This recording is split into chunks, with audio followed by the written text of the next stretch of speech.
साथ में ही तीसरे मौजू पे आते हुए कि जब शहर कायद की बात होती है तो फिर बैरिस्टर साहब की जमात और पीपल्स पार्टी भी ये कहते हैं कि ये जो पूरा मामला है या फिर ये जो शहर कायद का मसला है ये अकेले हल नहीं होगा, ये सबके साथ बैठने से हल होगा। तो क्या आपको लगता है कि इस माहौल में फिर साथ बैठा जा सकता है जो इस लेवल की आपके बीच में रंजिशें हैं? देखिए जी, मैंने तो रंजिश की कोई बात नहीं की, मगर मेरे ख्याल में बैरिस्टर साहब अगर बैरिस्टर हैं तो जो इनकी गुफ्तगू और जो इनके अल्फाज का चुनाव था उसमें मुझे कहीं इनकी वो नफासत नजर नहीं आई इनकी गुफ्तगू में कि जो होनी चाहिए थी इनकी तालीम के साथ।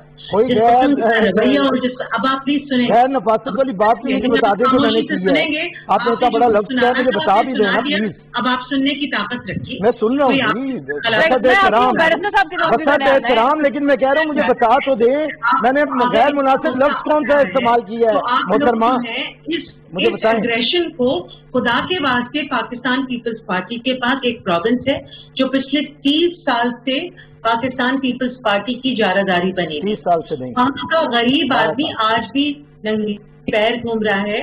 वहाँ हजारों गोश्त स्कूल्स हैं, वहाँ पर टीचर्स ट्रेनिंग कुछ नहीं है, वहाँ भर्ती का निजाम चल रहा है।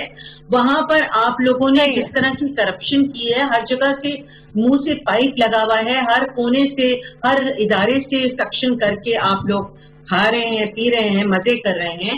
अब ये जो एलिगेशन का एक केस तोशाखाने से जो आज बात शुरू हुई उसको आप कह रहे हैं कि वो लीगल है। अभी आपने अपनी कॉन्वर्सेशन के अंदर इसको लीगलाइज किया।